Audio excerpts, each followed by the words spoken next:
جس نشیب جا فضا کا آپ کو اتنا انتظار ہے اس تک پہنچے. ایک بڑی اہم چیز ہے جو سامنے آئی ہوئی تھی اور آپ تک پہنچانی ہے. زکوٰۃ کے سلسلے میں حکومت نے پہلے ایک آرڈیننس جاری کیا. اس کے تابع معلوم ہے جیسے انہوں نے زکوٰۃ کاٹ لی، لگا دی. اس کے بعد یہ جو شیعہ وغیرہ کا قصہ ہوا تھا اس کو چھوڑ دیجیے. گورنمنٹ نے اس میں ترمیم کی ہے کہ کوئی شخص کسی دوسری فقہ کا کام کا پابند ہو تو وہ یہ ایک ڈکلیریشن لکھ کے دے دے کہ میں مسلمان ہوں اور میں فلاں فقہ کا پابند ہوں. اس کی روح سے گورنمنٹ نے جو عائد کی ہے زکوٰۃ وہ مجھ پہ واجب نہیں ہوتی. یہ ڈکلیریشن اگر وہ دے دے تو وہ حکومت کی طرف سے جو زکوٰۃ کاٹنے کی وہ مادہ ہے اس میں سے اس کو خود بخود استثناء مل جائے گا. وہ مستثنیٰ ہو جائے گا. حکومت اس پہ وہ نہیں کاٹے گی. بات سمجھ لیا آپ نے؟ یہ ہے جو انہوں نے آرڈیننس ایشو کیا ہے. ان کے ہاں تو یہ چیز ہے کہ میں مسلمان ہوں اور فلاں مسلمہ فرقے سے بلانگ کرتا ہوں اور اس فقہ کی روح سے مجھ پہ یہ لازم نہیں آتی. طلوع اسلام کی اس شاید میں آپ نے دیکھا ہوگا باب المرال صاحب نے وہ بڑا اہم سوال ہے جو سامنے آیا ہے. ایک شخص کہتا ہے کہ میں مسلمان ہوں، قرآن کے احکام کا پابند. قرآن کے احکام کی روح سے مجھ پر یہ زکوٰۃ واجب نہیں آتی جو حکومت نے عائد کی ہے. تو حکومت کی اس ترمیم کی روح سے تو آ گئی اس میں بات. یعنی یہ چیز کہ وہ کسی فرقے کا ہی نام دے وہ کہتا ہے کہ میں تو قرآن کا پابند ہوں اور فرقے کی بات نہیں کیونکہ فرقہ تو قرآن کی روح سے شرک ہے. مسلمان ہوں، قرآن کے احکام کا پابند ہوں اور احکام قرآنی کی روح سے یہ زکوٰۃ مجھ پہ واجب نہیں ہوتی جو حکومت نے کی ہے. یہ ایک فارم ملتا ہے، وہ ان کے بینکوں سے بھی مل جائے گا جہاں سے وہ کٹتی ہے کسی کی زکوٰۃ، وہاں یہ فارم ہے انہوں نے دے دی ہیں چاپ کے. تو اس میں یہ چیز لکھی ہوئی ہے کہ یہ دے دی جائے تو وہ اس سے مستثنیٰ ہو جائے گا، زکوٰۃ نہیں کٹے گی. اس میں یہ ہے کہ کوئی شخص اگر اس کے خلاف شریعت کورٹ کو ایک پٹیشن دے دے کہ یہ جس فقہ کا پابند آپ نے آپ کو کہتا ہے اس کی روح سے اس کو یہ استثناء نہیں مل سکتی تو وہ الگ چیز ہے. شریعت والے کورٹ والے جو ہیں وہ کچھ کریں، لیکن یہاں تو یہ سوال نہیں ہے. یہاں تو سوال وہ کہتا یہ ہے کہ میں تو قرآن کے احکام کا پابند ہوں اور ان کی روح سے یہ زکوٰۃ مجھ پہ لازم ہی نہیں آتی. یہ ٹیسٹ کیس بنانے چاہیے آپ لوگوں کو. یہ چیز جو ہے نظر بظاہر بالکل صاف ہے، اس میں حکومت کی کوئی چیز خلاف ورزی نہیں. انہوں نے خود یہ چیز دی ہے چھوٹ کہ ایسا کر دو تو وہ زکوٰۃ نہیں ملے گی. اس میں یہی لکھا ہے نا کہ اگر ایسا نہ ہو ثابت تو وہ پھر زکوٰۃ اس کی روح سے آپ کو دینی ہوگی تو وہ تو بہرحال دینی ہے جس نے دینی ہے. یہ اگر ٹیسٹ کیس آپ کا پہنچ جائے نا کہ میں قرآن کے احکام کا پابند ہوں اور اس کی روح سے یہ جو غیر قرآنی احکام کی روح سے یہ چیزیں واجب قرار دے دی جاتی ہیں شرعی وہ مجھ سے نہیں ہوتی، کئی اور مسائل حل ہوں گے اس کے بعد. ابتدا اس کی خود حکومت نے یہ کر دی ہے. اس سے فائدہ اٹھائیے، اس کا ٹیسٹ کیس بنائیے. میں نے کہا ہے دوستوں سے بات کہ وہ اپنے طور پہ یہ چیز اپنے یہاں لے کے دے دیں، دیکھیں اس کے بعد ری ایکشن کیا ہوتا ہے حکومت کا. یہ بڑی عجیب ڈسکشن چل پڑے گی.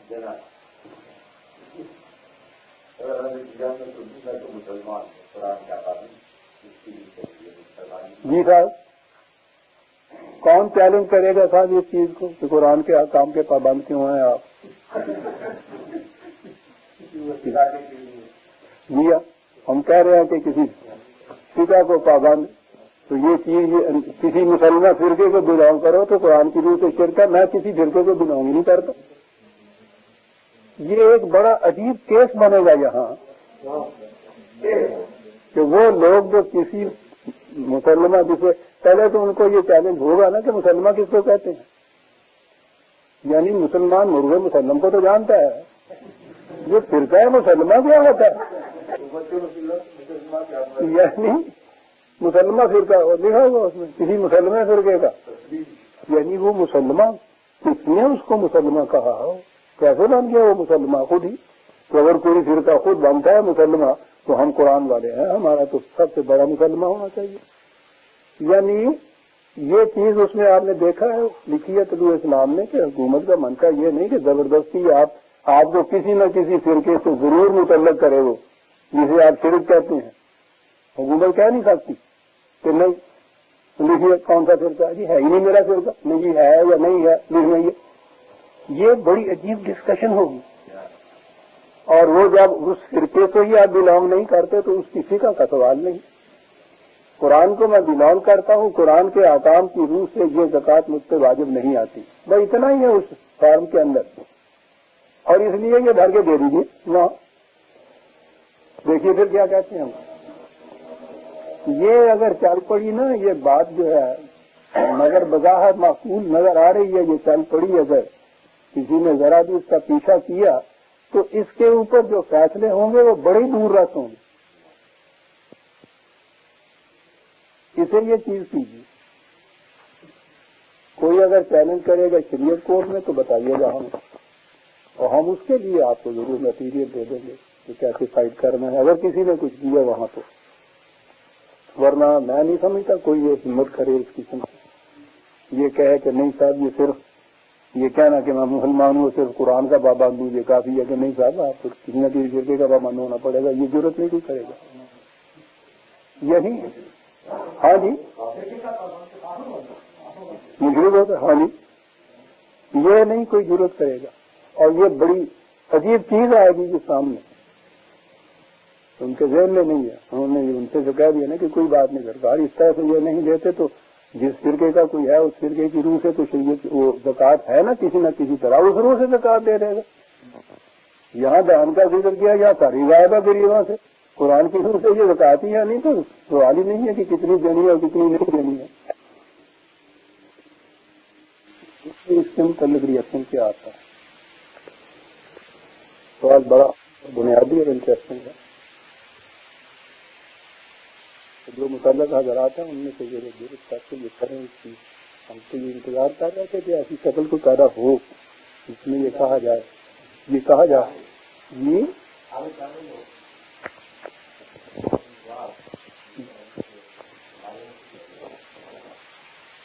میں نہیں سمجھا کیا حال ہے اس قسم کا فارم کوئی بات نہیں ہے یہ آگے ٹھیک ہے وہ تو میں نے سمجھا وہ تو میں کر ہی رہا ہوں۔ تو بہرحال یہ تھی ایک چیز طلوع اسلام میں جو چھایا ہوا ہے نا اس کو دیکھ لیجیے آپ ایک دفعہ، اس کو اسٹڈی کر لیجیے، اور وہ آرڈیننس کی ضرورت ہوگی تو وہ ملتا ہے چھپا ہوا ان کے یہاں موجود ہے، اس میں یہ پروویژن بھی دی ہوئی ہے، وہ فارم بھی ملتا ہے ڈیکلیریشن کا، اس کو فارم کہتے ہیں، تو وہ بھی ان کے یہاں سے مل رہا ہے، وہ فل ان کر کے صرف ان کو دینا ہے، یہاں سے وہ زکوٰۃ کٹتی ہے کسی کی، وہ ان کا اپنا کام ہے، آگے پھر وہ پوچھیں ان سے کہ صاحب بتائیے کہ کاٹیں یا نہ کاٹیں، اس حساب سے کاٹیں، تو بات جو ہے اس کو چلا لینا چاہیے، بڑی اہم چیز۔ اچھا جی بسم اللہ، اب آئیے اس چیز کی طرف۔ تو سب سے اہم بنیادی چیز جو ہم نے قرآنی تحریف کے سلسلے میں چلائی اور اس کو آج تک ہم لیے چلے آ رہے ہیں وہ ہے معاشی نظام قرآن کا، بنیاد ہی یہاں سے ہوتی معاش سے ہی ہوتی۔ قرآن نے جب کہا تھا نا کہ ان قریش کو ان سے کہو کہ فَلْيَعْبُدُوا رَبَّ هَٰذَا الْبَيْتِ الَّذِي أَطْعَمَهُم مِّن جُوعٍ، تو ان سے کہو کہ ہم نے ان کا روٹی کا انتظام کر دیا ہے، تو اب وہ ہماری عبودیت کیوں نہیں اختیار کرتے؟ تو گویا اس نے شرط قرار دی تھی کہ آپ کو روٹی کا بھی انتظام کر دیا، نہ انتظام کیا ہو تو پھر وہ کہہ سکتے ہیں کہ صاحب ہم کیسے کریں روٹی کا تو انتظام ہی کوئی نہیں، تو گویا بنیادی چیز تھی یہ معاشی انتظام۔ اسی پہ ہی آپ جانتے ہیں ہم 30 سال سے کس طرح سے کرتے چلے آ رہے ہیں، تو اسی بنا کے اوپر ہم کمیونسٹ بنے ہیں اور اس بنا پہ ملک ہوئے کافر ہوئے۔ معاشی نظام کی بات جو تھی ہم نے یہی چیز تھی کہ جو آہستہ آہستہ آگے بڑھتی بھی ہے۔ نظام ربوبیت ہمارا اس کے اندر منشور ہے، میں اس کی چند دفعات تجدید یادداشت کے لیے پیش کر دینا چاہتا ہوں کہ اس کی بڑی اہمیت ہے آگے چل کے جو آ رہے ہیں. ہم نے کہا اس میں یہ ہے کہ ہر ذی حیات کے رزق باہم پہنچانے کی ذمہ داری خدا نے اپنے اوپر لی ہے. آپ سب کرتے جا رہے ہیں نا یہ آیت میں, یہ تو آپ کو تو حفظ یاد ہے, لیکن میں اس میں ایک ربط قائم کرنے کے لیے یہ میں کہہ رہا ہوں, یہ آپ دیکھیں گے یہ اہم ہے جو میں دوہرا رہا ہوں. اللہ تعالیٰ یہ ذمہ داری خود پوری نہیں کرتا بلکہ اس نظام کی روح سے پوری کراتا ہے جو اس کے تعداد کے مطابق قائم ہوتا ہے, انسانوں کے ہاتھوں سے کراتا ہے. اس نظام کو اس ذمہ داری کو پورا کرنے کے لیے ضروری ہے کہ رزق کے وسائل اس کی تحویل میں رہیں, وہ کسی کی ملکیت میں نہ ہوں, حتیٰ کہ خود اسٹیٹ کی ملکیت میں بھی نہ ہوں, بلکہ صرف وہ اس کی ایڈمنسٹریشن کے لیے, اس کے انتظام کے لیے ذمہ دار ہوں. اور انتظام کے معنی ہے اس مقصد کو پورا کرنے کے لیے کہ ہر فرد کی ضروریات زندگی اس سے پوری ہوتی جائیں. یہ ہے نا جو بنیادی چیز ہے ہماری. وسائل رزق میں سب سے پہلے زمین آتی ہے, لہذا زمین کے اوپر کسی کی انفرادی ملکیت ہو ہی نہیں سکتی. بنیاد تو یہ ہے کہ یہ ساری چیزیں خدا کی ملکیت کی ہیں, اس لیے ملکیت نہ اسٹیٹ کی ہو سکتی ہے نہ فرد کی ہو سکتی ہے, اس لیے ملکیت کا سوال پیدا نہیں ہوتا. اگلا سوال آتا ہے محنت اور اس کے معاوضے کا. قرآن کی روح سے معاوضہ صرف محنت کا ہے. جو محنت نہیں کرتا, صرف سرمایہ کے اوپر وہ کچھ بڑھوتی چاہتا ہے, معاوضہ اس کا چاہتا ہے, تو یہ قرآن کی روح سے حرام ہے. معاوضہ محنت کا ملے گا, اور وہ بھی وہ لفظ ہم نے یہ کہا ہے, معاوضہ جو ہے وہ بڑی الجھنیں پیدا کرنے والی چیز ہے, کیونکہ محنت کا معاوضہ متعین کرتا ہے پھر یہ سرمایہ دار.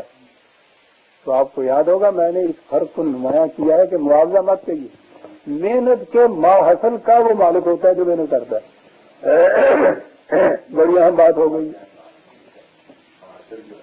جی ہاں, تم کون ہوتے اس کا معاوضہ مقرر کرنے والے, اس کا ماحصل جو ہے. اب اس یہ جو ماحصل کا وہ مالک بنتا ہے, اس سے الجھنیں پیدا ہوتی ہیں. جو زیادہ محنت کر کے زیادہ کما لیتے ہیں ان کے پاس ضروریات سے زائد ہو جاتا ہے, جو کم محنت کرنے کے قابل ہیں ان کے پاس یہ لسان ان کے پاس ضرورتوں سے کم رہ جاتا ہے. اب اس طرح سے دو طبقے امیر اور غریب کے پیدا ہو جاتے ہیں, اور یہ ساری فتنے کی جڑ ہے. یہ طبقے کیپیٹلزم میں ہوتا ہی ہے کہ یہ تو دو طبقے مستقل طور پر رہیں. قرآن اس کے لیے نظام عدل اور احسان کا تجویز کرتا ہے. عدل کے معنی یہ ہے کہ جہاں زیادہ آ گیا ہے اس زیادہ کو لے کے ادھر دے دیا جائے جہاں کم رہ گیا ہے.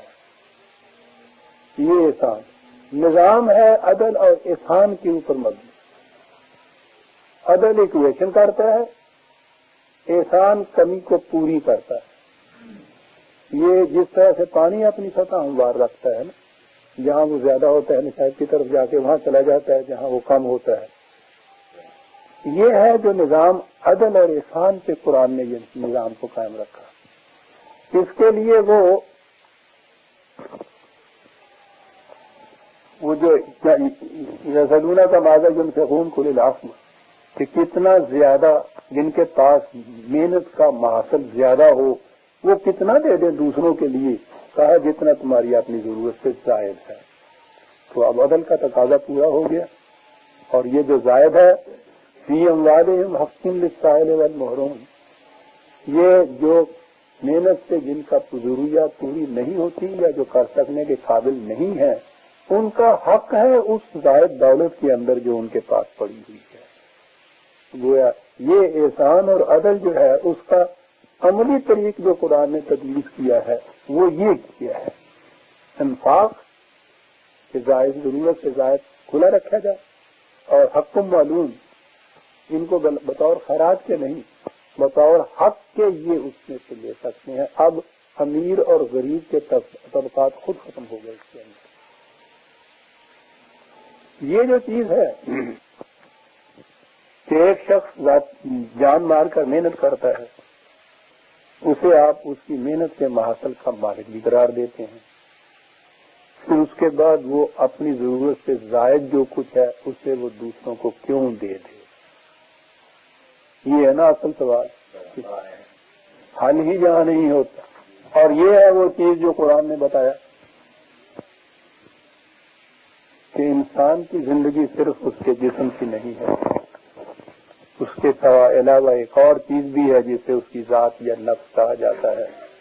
انسان کی طبعی زندگی ہر اس چیز سے پوری ہوتی ہے، نشو و نما پاتی ہے جسے وہ لیتا ہے، بڑی بنیاد چیز۔ اور اس کی ذات کی نشو و نما ہر اس چیز سے ہوتی ہے جو وہ دیتا ہے۔ گویا یہ نظام جو ہے لینے کی بجائے دینے کے اوپر قائم ہوتا ہے۔ اب سوال یہ ہے کہ انسان کو، وہ آپ کو یاد ہے، اہم ہے میرا وہ سوال کہ انسان کو اگر اعلیٰ حال ہی چھوڑ دیا جائے تو یہ تو اینیمل انسٹنکٹ کے اوپر جاتا ہے، زیادہ سے زیادہ لیتا ہے، زیادہ سے زیادہ قصورتا ہے، استحصال کرتا ہے۔ اور یہاں یہ ہے کہ زیادہ سے زیادہ دینا ہے یہ، تو یہ کیسے ہو؟ وہ یہ کہ انسان کی تربیت اس انداز سے وہ کی جائے گی کہ وہ یہ محسوس کرے گا کہ میرا مقصد حیات جو ہے وہ میری ذات کی نشو و نما ہے۔ فرد کے جسم کی نشو و نما تو ہوتی جائے گی، خواہ وہ معاشرہ کرتا چلا جائے، اپنی محنت سے جو کمائے اس میں سے کرتا چلا جائے، لیکن اس کی ذات کی نشو و نما اس چیز سے ہوگی کہ وہ زیادہ سے زیادہ دیتا چلا جائے۔ پہلی چیز تو یہ ہوگی تقاضا کہ وہ ضرورت سے زائد دے، حتیٰ کہ اس کی کیفیت یہ ہو جائے گی کہ جو کرون اعلیٰ انفسہم ولو کان بہم خصاصہ، کہ اگر دوسرے کی ضرورت اس سے زیادہ ہے، محسوس کرتا ہے تو وہ اس کی پہلے پوری کر دے گا، خود تنگی میں گزارا کرے گا۔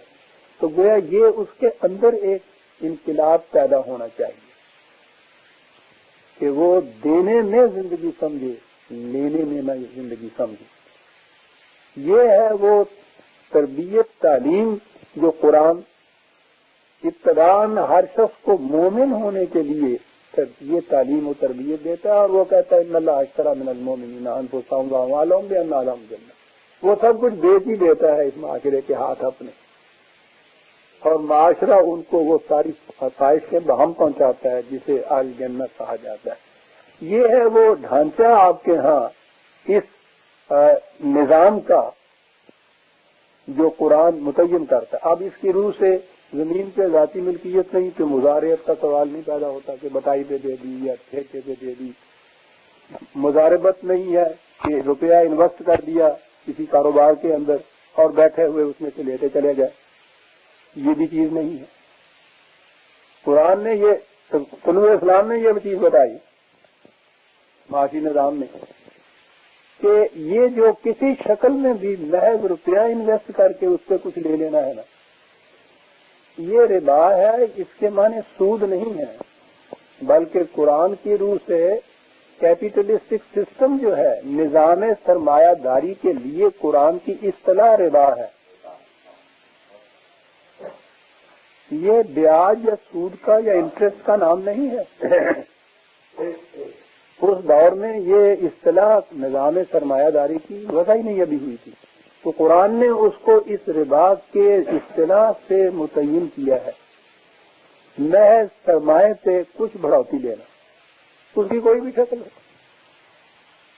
دوسری چیز ہم نے یہ بتائی تھی کہ یہ زکوٰۃ کا جو مفہوم مروج ہے کہ اتنا روپیہ جمع کرتے چلے جاؤ، سال کے بعد اس میں سے 2.5% دے دو تو باقی جو ہے حلال و طیب ہوگا، تو ہم نے یہ کہ یہ نظام سرمایہ داری ہے۔ قرآن کی روح سے تو زائدہ ضرورت رہتا ہی نہیں کسی کے پاس کیا جائے کہ وہ جمع کرتا چلا جائے۔ یہ نظام سرمایہ داری کو، جسے میں نے کہا تھا مسلمان کرنے کا ایک حربہ استعمال کیا جا رہا ہے کہ باقی جو ہے وہ حلال و طیب ہو جائے گی اور اتنی سی دے دیجیے۔ یہ زکوٰۃ کا مفہوم قرآن کے معاشی نظام میں فٹ ہی نہیں ہوتا، وہاں جمع نہیں ہوتا کچھ۔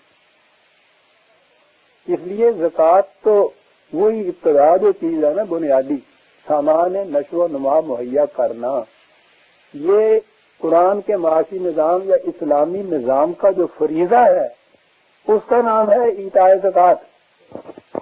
یہ لوگوں کا 2.5% دینا نہیں. اسی لیے قرآن کریم نے کہا یہ ہے کہ جب ان لوگوں کو ملک میں اقتدار میسر ہوگا تو یہ زکوٰۃ دیں گے. یہ تو حکومت کا ایک فریضہ بتایا گیا ہے. کیا دیں گے وہ کیا چیز دے گی؟ حکومت 2.5% اپنے خزانے میں سے نکال کے بانٹے تھے. وہ فریضہ ہے وہی تو معاون دعوت جو قرآن نے اپنے ذمہ لیا تھا اور کہا تھا کہ یہ فریضہ اس نظام کے روح سے پورا ہوگا. وہ یہ ایتائے زکوٰۃ ہے. اس کے لیے کام یہ ایک اصطلاح ہے قرآن کی. یہ تھا جو کچھ طلوع اسلام میں معاشی نظام کی روح سے تھے. اس کی روح سے یہ کمیونسٹ ہوا, اس کی روح سے یہ منکر حدیث بھی ہوا, منکر اسلام بھی ہوا, منکر فقہ بھی ہوا. ہر چیز اس کے خلاف, کیونکہ یہ نظام سرمایہ داری کے خلاف تھا. اور نظام سرمایہ داری اور نظام ملوکیت اور نظام تھیوکریسی سب ایک ہے حقیقت میں. یہ مختلف شکلیں ہیں ان کی, یہ جتنی بھی ہیں. نظام سرمایہ داری نہ رہے تو یہ بغیر محنت کے پلنے والا طبقہ پورے کا پورا آپ کے یہاں تھیوکریٹک کا یہ باقی نہیں رہتا. بغیر محنت کیے ہوئے پنپنے والے جو جتنے بڑے بڑے سرمایہ دار ہیں وہ باقی نہیں رہتے. اس لیے یہ مخالفت ان کی جو تھی یہ در حقیقت نظام سرمایہ داری کی مدافعت کے لیے یہ ساری مخالفت ہو رہی تھی. آج جو شکل اس کی پیدا کی جا رہی ہے کہ صاحب اس میں پروفٹ میں شیئر کر دیا جائے, وہ اس کو انٹرسٹ, اس کا ترجمہ انٹرسٹ کیا ربا کا, انٹرسٹ نہ نام رکھا جائے, پروفٹ میں شیئر کیا جائے, منافع اس کا نام رکھ دیا جائے, اس میں سے پھر اتنی سی زکوٰۃ نکال دی جائے تو باقی ماندہ جو ہے حلال ہو جائے گا. یہ سارا کچھ اس نظام سرمایہ داری کو بقول یا بغام ان کے مسلمان کرنے کے حربے ہیں حقیقت میں. اتنا سا کر دیں. یہ چیز جو تھی اس کے متعلق ہم اپنے طور پہ کچھ ایمائیت کی روح سے, سجیشن کی روح سے, اشارتاً کنایتاً ہی کچھ کہہ سکتے تھے. وہ جس انداز سے ہم کہتے چلے آ رہے ہیں. لیکن یہ چیز یہاں تو قانون کی حیثیت اختیار کرتی گئی. ان کے ہاں وہ انٹرسٹ کی جگہ پروفٹ شیئرنگ جو ہے وہ انہوں نے انٹروڈیوس کر دیا, نام ہی ان کا یہ رکھ دیا. اس دوران میں یہ نظام ربوبیت یا معاشی نظام کو مختلف طبقوں تک پہنچانے میں کے لیے وہ اہل الرائے ہوں یا اہل اقتدار ہوں, میں اپنے طور پر خاموشی سے کرتا چلا آ رہا تھا. کسی کو اس کا زیادہ علم نہیں نہ ہونا چاہیے تھا. بہرحال ذہن میں تھا کہ شاید کہیں یہ چیز برابر ہو, کہیں اثر کر دے. میرے ذہن میں بھی نہیں تھا کہ یہ اس طرح سے اثر کرے. گزشتہ جنوری میں فیڈرل گورنمنٹ آف پاکستان اس کی فائنانس منسٹری میں ایک کمیٹی مقرر کی, کمیٹی آن اسلامائزیشن اس کا نام. اس کمیٹی کے ممبرز جو ہیں professor Syed Nawab Haider Naqvi, director PIDE کی معنی ہے Pakistan institute of development economics Islamabad, ministry of finance. Mister HU Baig, secretary ministry of finance government of Pakistan. Professor Rafiq Ahmed کو وائس چانسلر پنجاب یونیورسٹی, اور professor Mian M Nazir, professor of economics, Peshawar university Peshawar, یہ اس کے ممبر ہیں. ان سے کہا گیا تھا کہ وہ ایک ایجنڈا تیار کریں جس کے تابع حکومت یہ اسلامک اکنامک ریفارم اپنے ہاں انٹروڈیوس کرے. تو گویا وہ ایک آئٹمز دے ایجنڈے کی شکل میں کہ اس چیز کے اوپر تم یہ کرو, عملاً اس کو لاؤ, ڈیٹیل اس کی ورک آؤٹ کرو, تو پھر اکنامک آپ کے ہاں کی اسلامائزیشن کے مطابق مسلمان ہو سکے گی. اسلامائزیشن کا ترجمہ بڑی مشکل ہے, کیا ہی نہیں جا سکتا. یہ غلط چیز ہی غلط ہے. یعنی یہ کہنا کہ کفر کو مسلمان کیا جائے یہ ہے ہی غلط ہے. کفر کو تو اسلام سے بدلا جا سکتا ہے، اسے مسلمان نہیں کیا جا سکتا۔ اسلام اب چونکہ کوئی لفظ ہے نہیں ان کے لیے، اب کیا کریں بیچارے، اس موجودہ کو وہ سمجھتے اسلامائزیشن، جیسے نیشنلائزیشن انہوں نے کیا ہوا ہے، تو اسلامائزیشن ان کا نام، مقصد ان کا یہ تھا اسلامک اکنامک ریفارم، تو ٹھیک ہے، اس کا جو درج مطلب۔ اس کمیٹی نے ایک ہی مہینے کے اندر اپنی رپورٹ سبمٹ کر دی۔ اپریل میں یہ متعین ہوئی تھی، مئی میں انہوں نے رپورٹ اپنی سبمٹ کر دی، اور اس رپورٹ کو دبا کے ڈال دیا، پتہ ہی نہیں چلا کسی کو۔ اپنے حلقے میں تو وہاں ہوگا جہاں یہ کیا گیا، باہر نہیں بات آئی ہے۔ یہ گزشتہ نومبر میں وہ مسلم جو ہے اسلام آباد کا اخبار، اس میں اس کے متعلق کچھ تفصیل افساد طے ہونا شروع ہوا، تو باہر کچھ پتہ چلا کہ اس قسم کی کوئی رپورٹ آئی کیسا، پھر اس کے اوپر انہوں نے کچھ تبصرہ بھی کیا۔ جب یہ چیز آئی تو مجھے معلوم تھا، لیکن یہ چیز ایسی تھی کہ وہ تو ہم کہتے تو وہ کہتے کہ تمہیں کیسے پتا ہے یہ رپورٹ ہے۔ جب یہ چیز وہاں آ گئی نا تو اب یہ پبلک ہو گئی، تو ٹھیک ہے، وہ رپورٹ حاصل کی میں نے، وہ یہ رپورٹ ہے جی۔ سنیے پھر اب یہ رپورٹ کیا ہے اور اس میں کیا کچھ لکھا ہوا ہے۔ بڑی مختصر سی رپورٹ، کیونکہ انہوں نے ایجنڈا دیا ہے، اہم دیا ہے۔ رپورٹ کی ابتدا کا پہلا جو پیج ہے بڑے جلی حرف الفاظ میں لکھا ہوا ہے، بسم اللہ الرحمن الرحیم، وَلِلَّهِ مِيرَاثُ السَّمَاوَاتِ وَالْأَرْضِ۔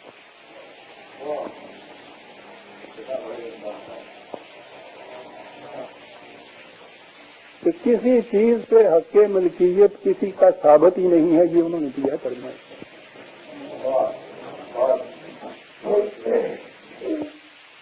اور آگے لکھا ہے کہ ہم سمجھتے ہیں کہ اس کے بعد اسلامک اکنامکس کے متعلق کچھ لمبا چوڑا لکھنے کی ضرورت ہے نہیں۔ سنتے جائیے عزیزان من، میں نے اس کا عنوان لکھا ہوا ہے کہ سنیے قرآن کہاں سے بول رہا ہے۔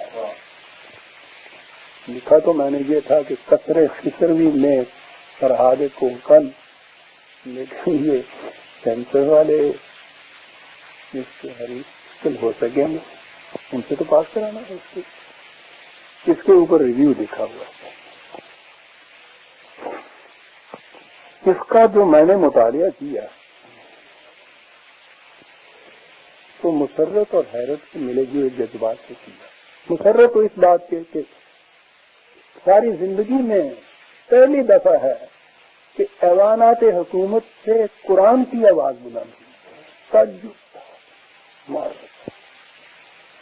اور صورت یہ چیز کہ اس قدر کھلے نکھرے ہوئے الفاظ کے اندر یہ چیز آئی۔ آپ حیران ہوں گے اب جب آگے آپ دیکھیں گے جو چیزیں یہاں آئی ہیں،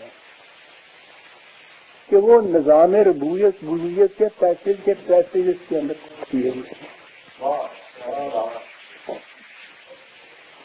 اسی ربط کے ساتھ، اسی ترتیب کے ساتھ وہی آیتیں ہیں اس کے اندر، وہی ان آیتوں کا مفہوم ہے۔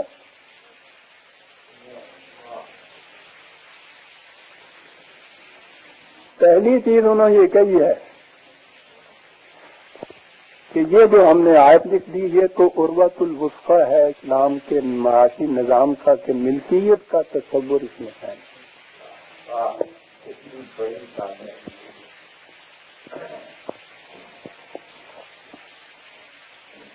اس کے بعد کہا ہے کہ خدا نے یہ اپنی ملکیت میں کیوں رکھ لیا، سب کچھ اس کا ہے، یہ چیز کہنے کی ضرورت ہے۔ کہا اس لیے کہ اس نے اعلان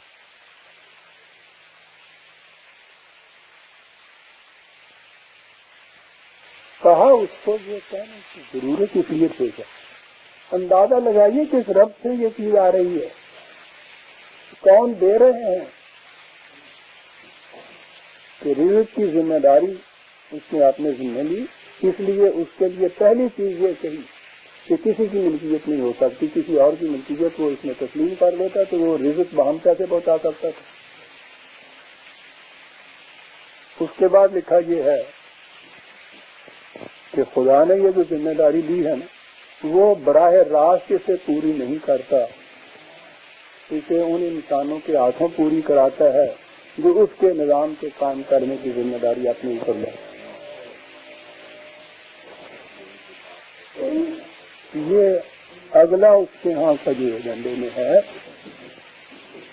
وہ یہ ہے اس کے اندر، اور اس کے بعد لکھا یہ ہے کہ جب یہ تسلیم کر دیا جائے تو پھر اسلامی نظام معیشت کی امتیازی خصوصیت پرائیویٹ پراپرٹی ذاتی املاک کے متعلق اس کے نقطۂ نگاہ میں مضمر ہے۔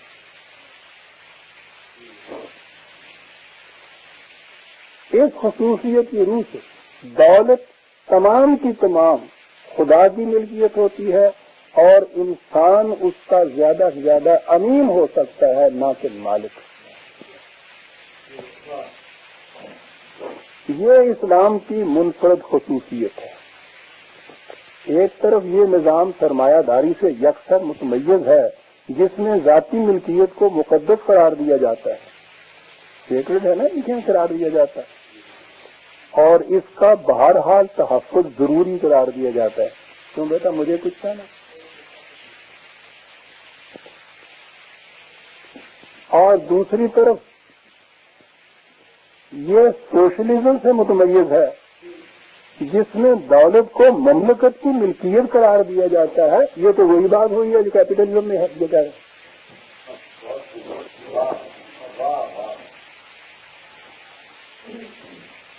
آپ دیکھ رہے ہیں کہاں قرآن کہاں سے بول رہا ہے۔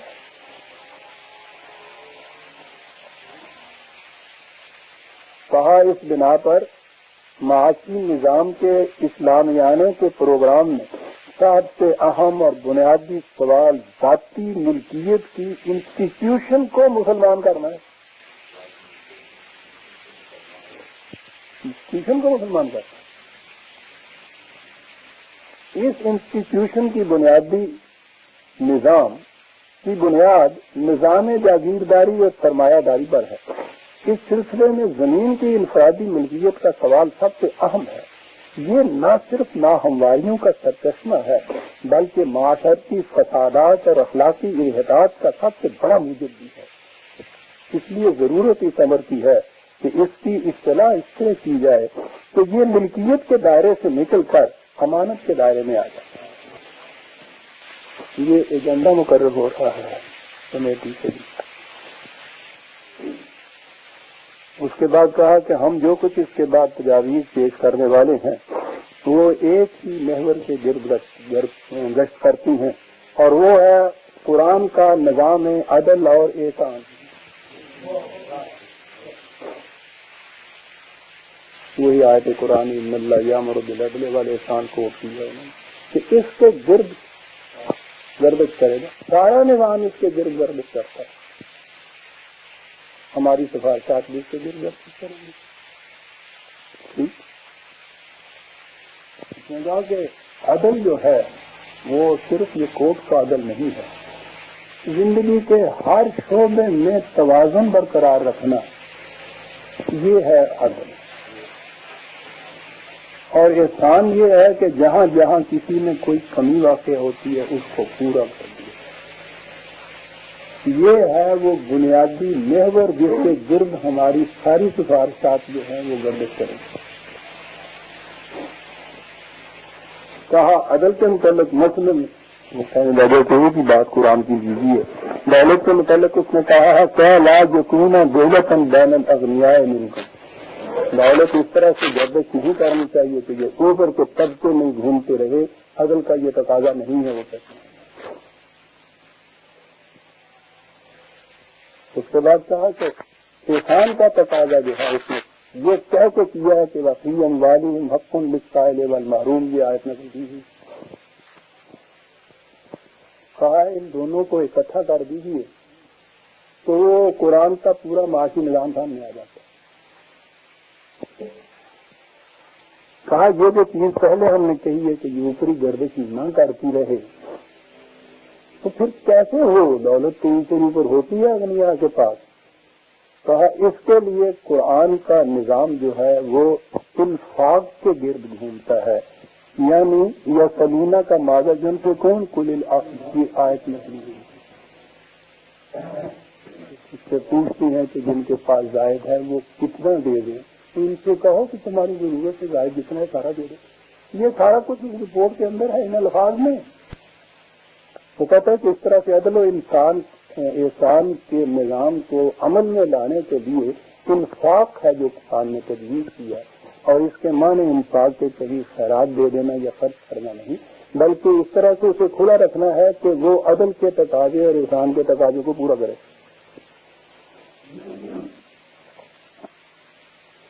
کہا کہ اس طرح سے اگر دولت کی تقسیم نو کی گئی تو معاشرے میں امیر اور غریب کے طبقات کا وجود باقی نہیں رہے گا.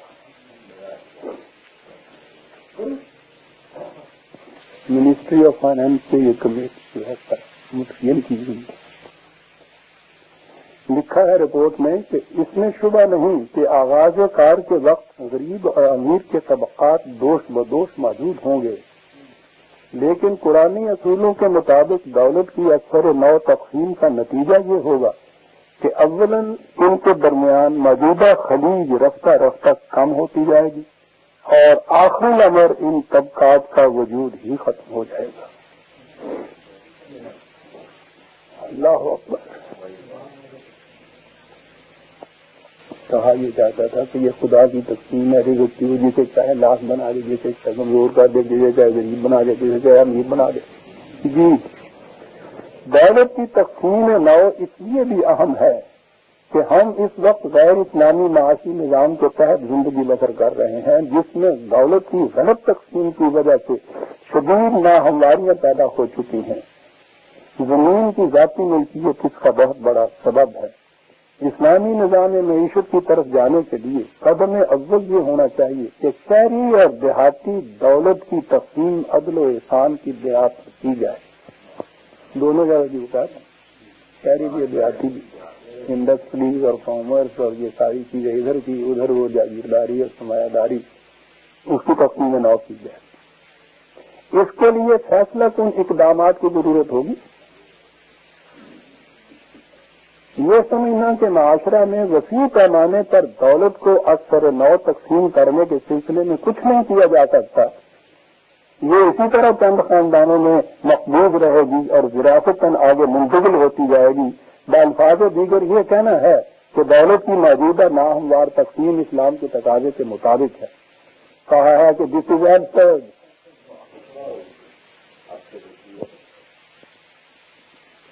کیا ترجمہ کریں ہم ایسے جی نہیں، اس سے بہت آگے. یعنی نظر آ رہا ہے کہ ان کو اس سے جو غصہ آیا نا اتنا، اب اس کے لیے انہوں نے علاج کیا، لفظ کام کر دیں. انہوں نے ایک ہی لفظ میں کہہ دیا. بڑی جامع. اس کے بعد رپورٹ میں یہ وضاحت کی گئی ہے کہ جب ہم انسانی مساوات کہتے ہیں تو اس سے مراد محض روٹی کی مساویانہ یا حسب ضرور تقسیم نہیں، اس سے مراد ان تمام مواقع اور سہولتوں کا مساویانہ مہیا کرنا ہے جن سے انسانی صلاحیتوں کی نمود اور نشو و نما ہوتی ہے. عدل سے مراد ان مواقع کا مساویانہ مہیا کرنا ہے جن سے انسان کی داخلی صلاحیتیں نشو و نما پاتی ہیں. اس کے لیے عالمگیر اور مفت تعلیم کی ضرورت لاجل رکھ. دیکھا انسانی صلاحیتیں کہاں سے یہ آ رہے ہیں الفاظ. آگے آئی بات جناب ربا اور زکوٰۃ کے متعلق ایک چیپٹر ہے. کہا کہ آج کل یہ غلط فہمی عام ہے کہ ربا سود کو کہتے ہیں. جی آج کل یہ غلط فہمی عام ہے کہ ربا سود کو کہتے ہیں، اور اگر سود کو ختم کر دیا جائے تو سارا اقتصادی نظام اسلامی ہو جائے گا. رپورٹ میں بڑی لمبی چوڑی بحث کی گئی ہے. اس کی تمہید میں کہا گیا ہے کہ نظام سرمایہ داری کو اعلی حال ہی قائم رکھنا اور یہ سمجھنا کہ سود کو ختم کر دینے سے تمام مسائل حل ہو جائیں گے اور ہم اطمینان اور مسرت کی زندگی بسر کریں گے، شیخ چلی کسی باتیں۔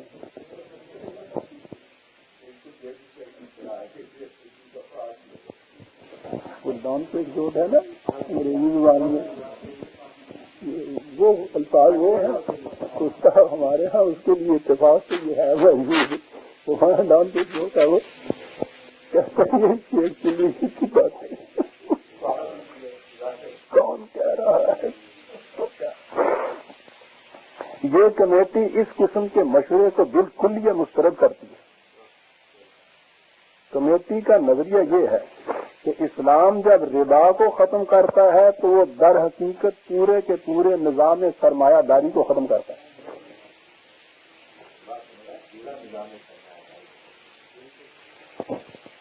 عزیزہ مہمان اپنی بات نہیں کرتا پھر میں آ جاتا ہے۔ ہم اس دور میں ہی اگر آپ لے لیں تو سوائے آپ کے ہاں کے کہیں سے یہ آوازیں اٹھی ہیں جی، میں یہ عرض کر رہا ہوں کہ کسی دوسری جگہ سے یہ نہیں آئے، کہیں نہیں آئے، منفرد یہ چیز ہے یہاں کی جو کوئی یہاں کہا گیا، کسی دوسرے نے نہ کہا نہ کسی نے تعین کی اس چیز کی، وہ یہ چیز کہہ رہے ہیں کہ اجتماع نے پورا نظام ختم کرنا ہوگا، یہ پھر ہے یہ ربا جسے آپ کہتے ہیں۔ دوسرے مقام میں ربا کے ساتھ زکوٰۃ کو بھی وہ لے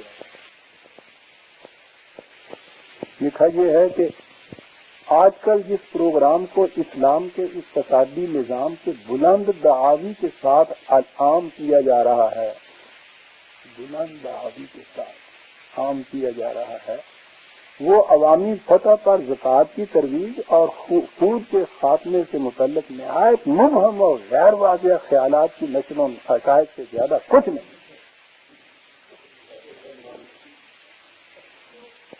سنتے جائیے عزیزان من، میں نے کہا تھا نا کہ اس دفعہ ایک ایسا تحفہ پیش کروں گا کہ آپ دیکھیں گے کہ واقعی وہ منفرد میری عمر کا تو محاصر مل گیا ہے مجھے عزیزان۔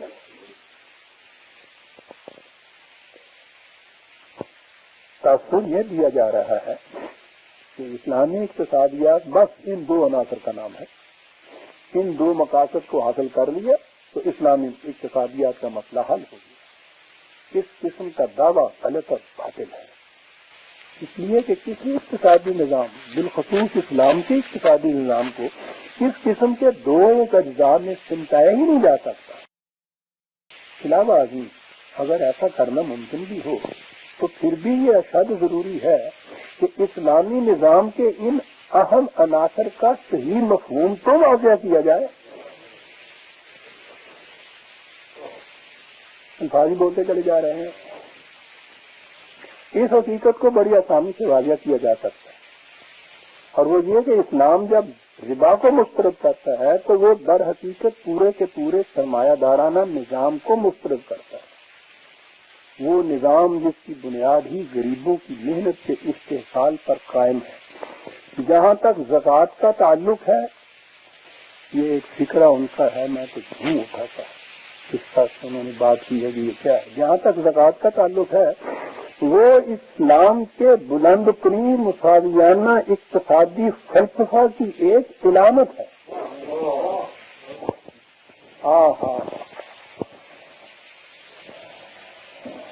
ہم حقیقت کو باہر پڑے لکھے لوگ جب قرآن کا یہ مفہوم سامنے ان کے آیا ہے نا، اس کو ایکسپریس کرنے کے لیے کس قدر خوبصورت الفاظ انہوں نے سنا۔ جہاں تک زکوٰۃ کا تعلق ہے، وہ اسلام کے بلند ترین مساویانہ اقتصادی فلسفے کی ایک علامت ہے۔ اب یہ کہنا کہ سود مٹ گیا تو نظام سرمایہ داری مٹ جائے گا، اور اگر امیروں سے 2.5% کے حساب سے زکوٰۃ وصول کر لی تو اس سے غریبوں کی احتیاج اور افلاس کا مسئلہ حل ہو جائے گا اور امیروں اور غریبوں کے درمیان حائل خلیج پٹ جائے گی۔ دور حاضرہ میں ان معاشی مسائل کی اہمیت اور نوعیت کا صحیح اندازہ لگانے کے متعلق اپنی جہالت کا مظاہرہ کرنا ہے.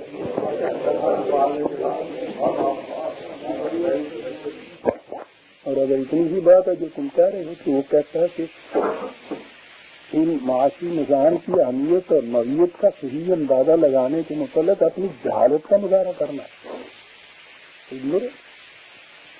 اتنا ہی نہیں، اس میں ایک خطرہ اور بھی ہے.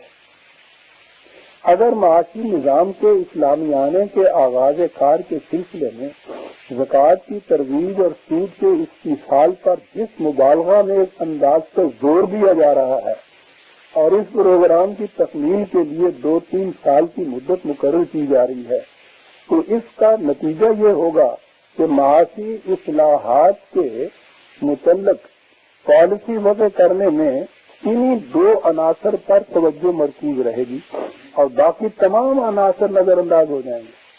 کوشش یہ کی جائے گی کہ کسی نہ کسی طرح ان 2 ٹارگیٹس کو حاصل کر لیا جائے، خواہ ملک کی اقتصادیات پر اس کا کچھ ہی اثر کیوں نہ ہو. اور جو ہی یہ 2 مقاصد حل ہو گئے، ہر ایک اس فریب نفس میں مبتلا ہو جائے گا کہ سارا مسئلہ حل ہو گیا، اب کچھ اور کرنے کی ضرورت نہیں. یہ صورتحال بڑی خطرناک ہوگی. ذرا غور کیجیے کہ دنیا میں ایسے ملک بھی ہیں جہاں زکوٰۃ کو مملکت کے تمام ٹیکسوں کی حیثیت سے نافذ کیا گیا ہے اور سود کو ختم کر دیا گیا ہے، اور اس کے باوجود وہاں انتہائی معاشرتی ناانصافیاں عام ہیں اور عدل اسلام کے تقاضوں کو خود پوچھتا سکتے ہیں.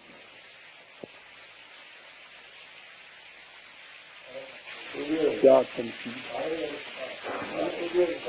خاص طور پہ ہاں یہاں اسلام بتایا جا رہا ہے جی، وہ بھی ہیں، اور وہاں یہ سب کچھ اسی طرح سے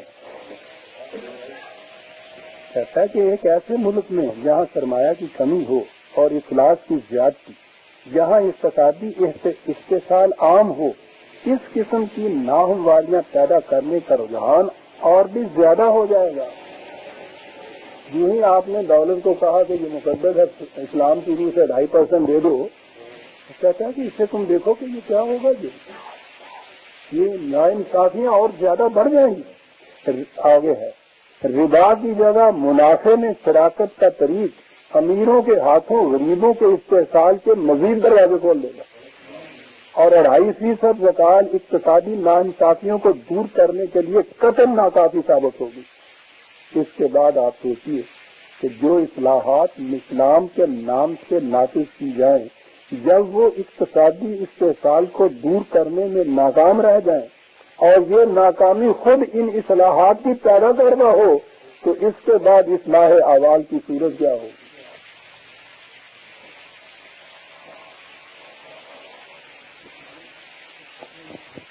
اس سے حالت بد سے بدتر ہو جائے گی. کہا ہے کہ سوچنے والوں سے کہیں گے کہ ذرائع اور مقاصد کو کبھی ہم دیگر مخلوط نہیں کرنا چاہیے.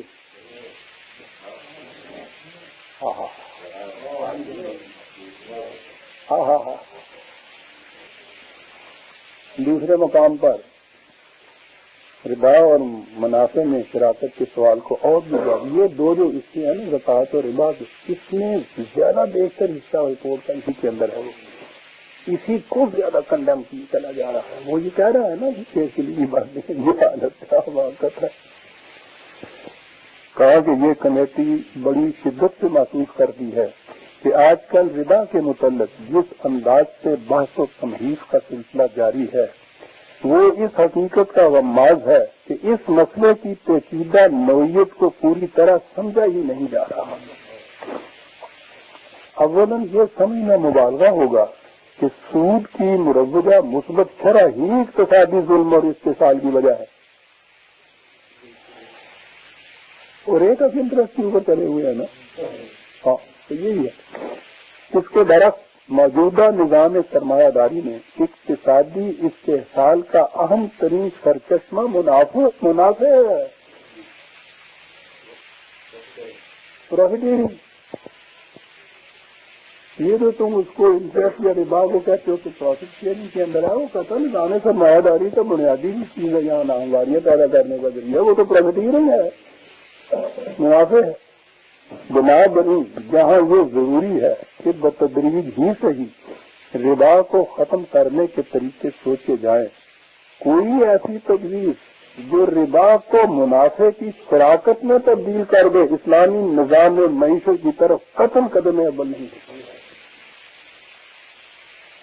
اس لیے کہ اس نظام کا مدار عدل و احسان پر ہے اور منافع کا تصور اس اصول کی نفی کر دیتا ہے۔ وہ منافع نہیں، مختصر جب تک موجودہ نظام سرمایہ داری قائم ہے ربا کو ختم نہیں کیا جا سکتا۔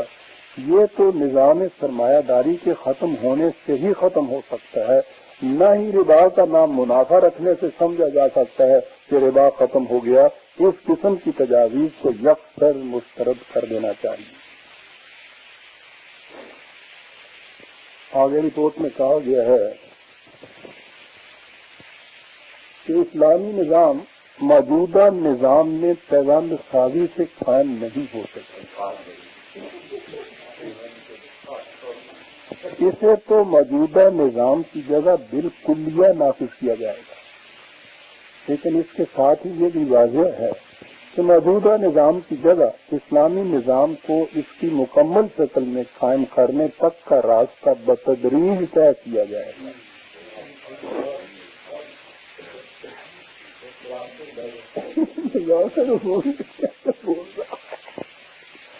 اس سے نظر بظاہر یوں دکھائی دے گا میرا معاشرہ کو اسلامیانے کا پروگرام بڑا سست رفتار ہے، لیکن ایسا کرنا ناگزیر ہے۔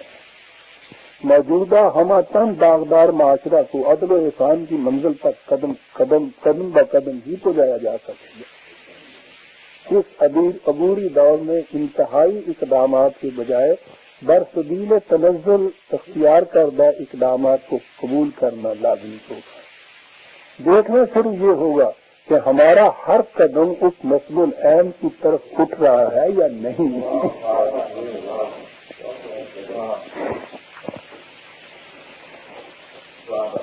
رپورٹ میں ان کو ایک دشواری پیش آ رہی ہے، تو میں بات آپس میں کر رہا ہوں، انہوں نے کہا کہ یہاں یہ چیز کوئی آئے اس کو ذرا زیادہ زور دے کے واضح کرنا۔ انہوں نے کہا ہے کہ یہ وراثت کا جو قانون ہے یہ ہمارے راستے میں بڑا حائل ہو رہا ہے۔ کہا یہ جا رہا ہے کہ اس کو تو بدلا نہیں جا سکتا، اور وراثت اسی طرح کوئی ساری ملکیت ذاتی جو ہے منتقل ہو کے آگے چلی جاتی ہے اور زیادہ بڑھ جاتی ہے، وہ تو یہ تو ہماری ساری اسکیم ختم ہو جائے گی اس سے۔ اس نے یہ کہا ہے کہ ہم سمجھتے یہ ہیں کہ قانون وراثت کا یہ مفہوم صحیح نہیں ہے جو لیا جا رہا ہے۔ اگر جو وراثت ہے اس کو اگر ان وارثین کے باہر کے حلقے میں نہیں تقسیم کیا جائے تو وہ کبھی قرآن کے خلاف نہیں جائے گا، لیکن ہم چاہتے ہیں کہ اس کے اوپر ذرا وضاحت سے ہمارے سامنے کی بات آ جائے۔ مطلب ان کا یہی تھا، تو میں نے اس کی وضاحت کر دی ہے کہ حیرت ہے کہ ایسی بالغ مرد کمیٹی جس نے بنیاد سے کی ہے للہ میراث السماوات والارض، جب وہ ملکیت ہی نہیں کسی کی تسلیم کرتا ہے تو کوئی چیز جو کسی کی ملکیت میں نہیں ہے وہ وراثت منتقل کیسے ہو جائے گی؟ مسئلہ حل ہو گیا۔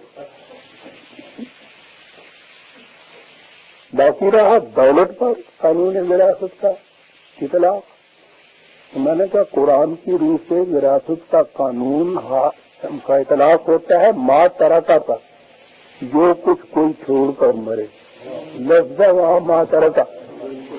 میں نے کہا جب عدل و احسان کے قانون کی روح سے، انصاف کی روح سے کسی کے پاس وہ زائدہ ضرورت رہے گا نہیں تو وہ ترکہ کے چھوڑ کے مرے گا جس کی وراثت ہوگی۔ اس لیے یہ مسئلہ تجمال ہو رہا ہے۔ بہت بارہ لاپس کی بات ہے، بہت خوش ہوئی، بہت اچھی تم۔ ایک یہ بھی چیز وہ کہتا تھا کہ یہ کہہ رہے ہیں کہ زمین مزارعت جو ہے اس میں بٹائی پر دینا تو جائز ہے اور اگر کرایہ پر دے دی جائے تو وہ ربا ہوتی ہے۔ تو میں نے کہا کہ یہ پتا کا باب الحیل ہے.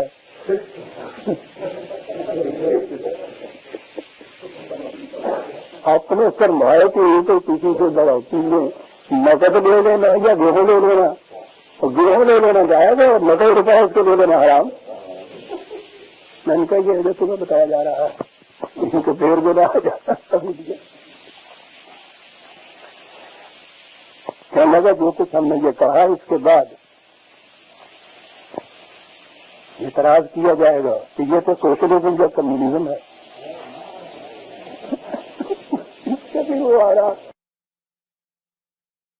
کہا آپ جو معاشی نظام بغیر اختیار کریں گے اس کے کچھ گوشے ضرور ایسے ہوں گے جو دیگر معاشی نظاموں کے بعض گوشوں سے ملتے جلتے ہوں گے، اور ایسا ہی اسلامی نظام میں بھی ہوگا. اس قسم کی جزوی مماثلت کسی نظام کو اس کی انفرادیت اور امتیازی خصوصیت سے معروم نہیں کر دیتی.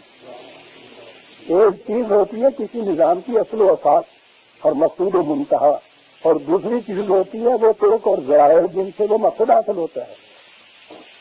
نظام ان دونوں کے امتزاج سے متشکل ہوتا ہے. اس اعتبار سے اسلامی نظام دیگر نظام آئے عالم سے جن میں سوشلزم اور کمیونزم شامل ہے منفرد بھی ہے اور اسے اولیت کا شرف بھی حاصل ہے. پہلے یہ تھا، یہ بہت نہیں آئے.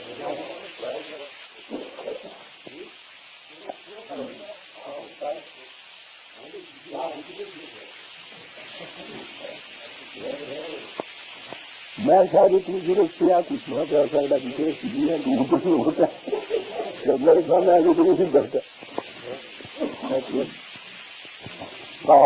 یہ منفرد اور متمیز اسلامی نظام کیا ہے بول رہا ہے. اس کا مکمل جواب تو اسی وقت دیا جا سکتا ہے جب عدل انصاف کے اصولوں پر مبنی نظام اپنی مکمل اور محفوظ شکل میں تمہارے سامنے آئے.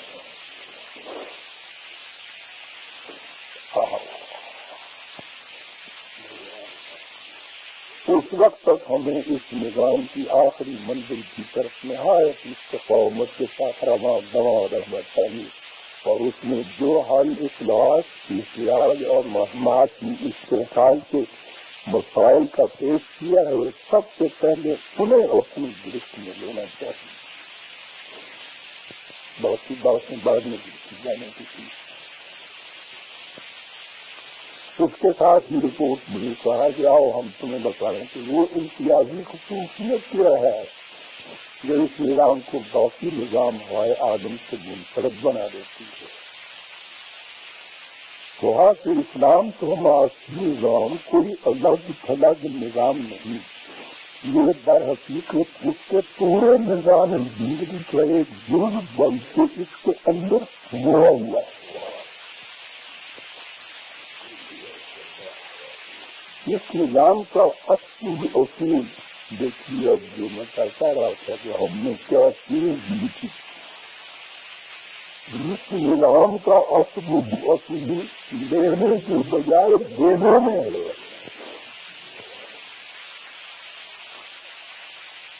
لینے کے بجائے دینے اس سے انسان کی مادی اور روحانی دونوں زندگیاں سنور جاتی ہیں. کیونکہ انگریزی زبان میں دوسرا لفظ بھی نہیں سلسل کے ساتھ، اس لیے ان کو یہ چیز کا ضرور جو ہم انسانی ذات کی مشہور نماز کرتے ہیں دونوں سمجھ جاتی. قرآن کا یہ پیغام کہ حقیقی کامیابی کا راز دینے میں ہے، اس قدر انسانیت ساز ہونے کے باوجود ایسا انقلاب انگیز ہے کہ اس سے قلب انسانی کی گہرائیوں میں قابلہ جذبات بیدار ہو جاتے ہیں.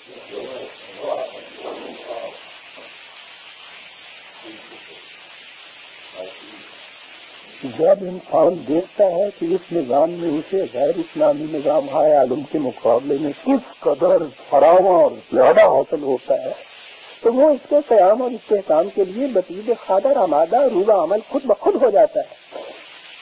موجودہ غیر اسلامی نظام کو اسلامی نظام میں تبدیل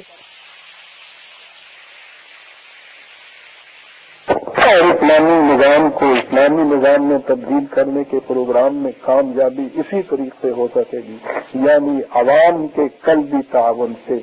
یہ انقلاب محض معاشی انقلاب نہیں ہوگا، یہ موجودہ غیر اسلامی معاشرہ کو اسلامی معاشرہ میں تبدیل کرنے کا ذریعہ ہوگا۔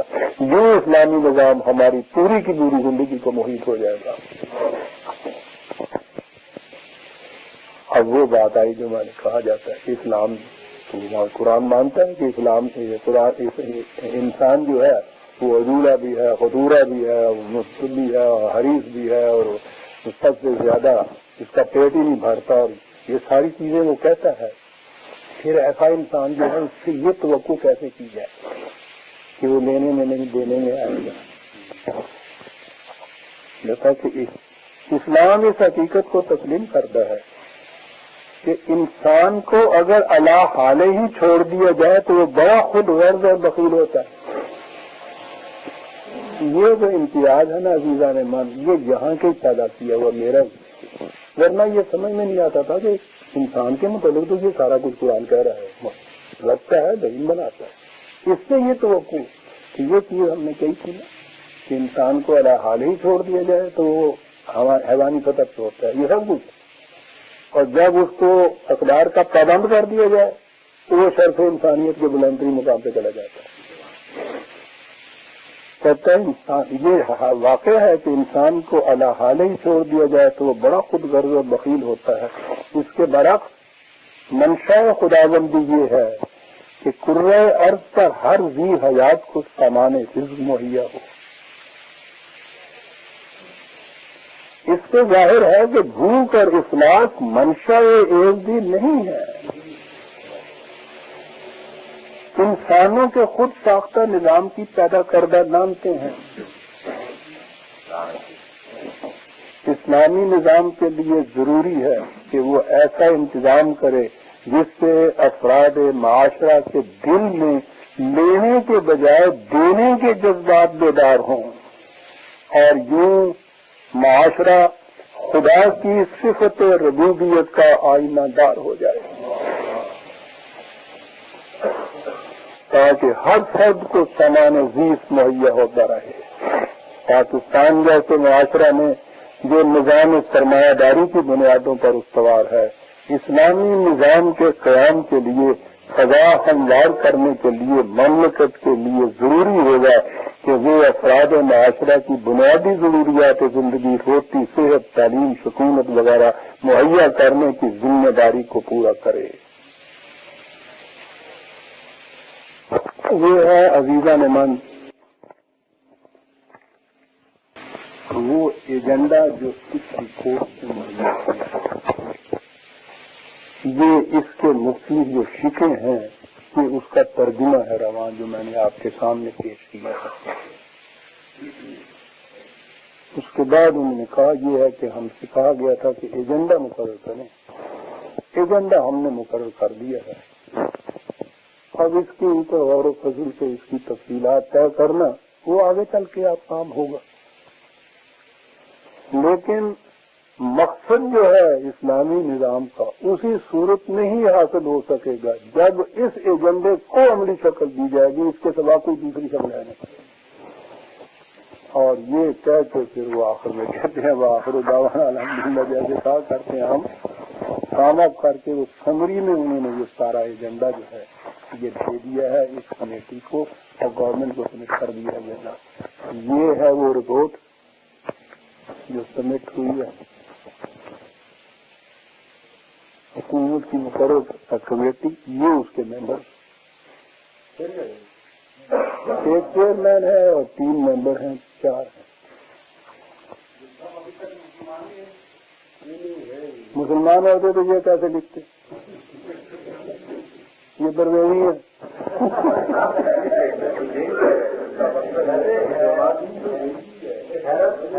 یہ ختم کیا ہے،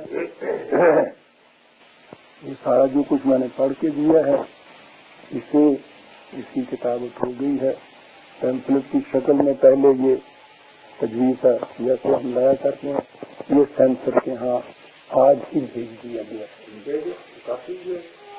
جی،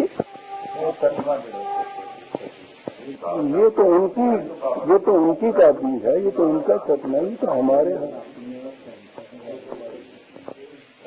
یہ جو کچھ میں نے سامنے یہ پیش کیا ہے نا، یہ جو ہے نا یہ وہ ہے جو اس سے میں نے تبصرہ لکھا ہے، اور یہ ہے وہ چیز جو ہم نے پیمفلیٹ کی شکل میں چاہتے ہیں ہو، اور سینسر کیا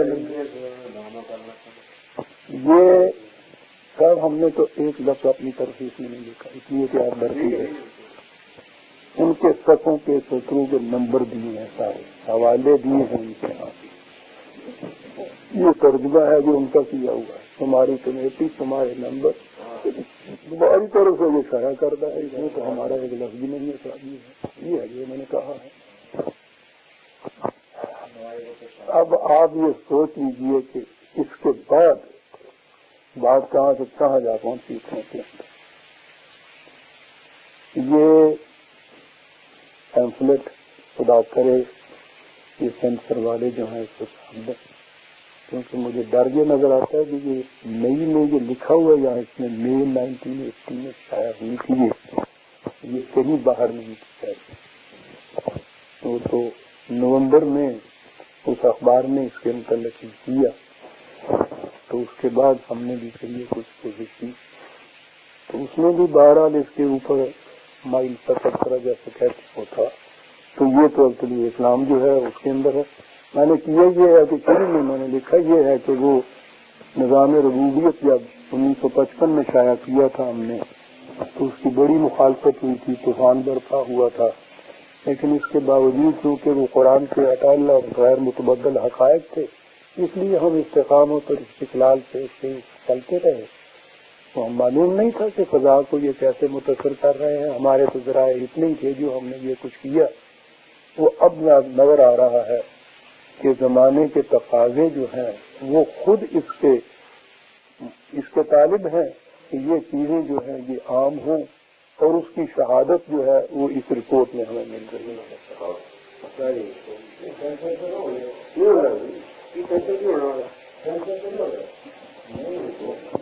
میں اور آپ کیا کہہ سکتے ہیں، ہمارا فریضہ ان کو سینسر تک بھیجنے کا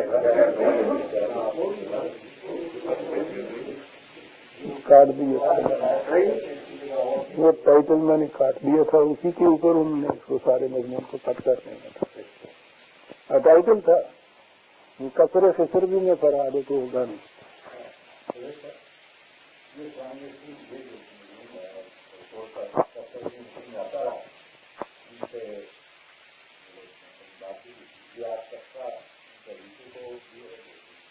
وہ آگے کی بات ہے، اور تو پہلے ان کو بھیج دیں، پہلے انہیں کو کیوں نہ بھیجیں گے جن کے ہاں کی بات ہے، تو جی یہ تو ساری دنیا میں جائے گا، ان کے ایڈیٹر کو کیا کرے جائے گا، وہ میں نے کہا ان سب کو جائے گا، جتنے یہ لوگ ہیں ان کے متعلق بھی یہ سب کو جائے گا۔ ہم تو شکریہ ادا کریں گے مسلم کا کہ اس نے اس کو چھاپ کے اس کو عام کیا ہے، بہت بڑی چیز ہے، یہ کچھ کریں گے ہم۔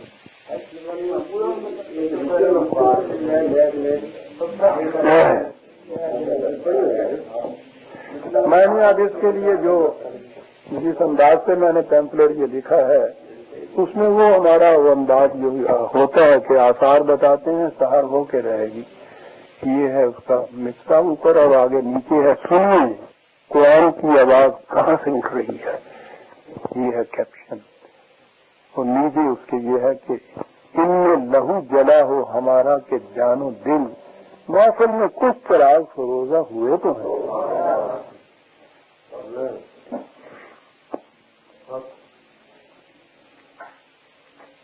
یہ ہے عزیزان من جو میں عرض کر رہا تھا کہ اس دفعہ آپ احباب کی خدمت میں یہ تحفہ خداوندی پیش کروں گا، میں جس قدر بھی اس کو حضور میں سجدہ ریز ہوں کم ہے، ساتھ میرے تصور میں بھی نہیں آتا تھا کہ میری زندگی میں یہ چیز جو ہے یہی انداز اختیار کرے گی۔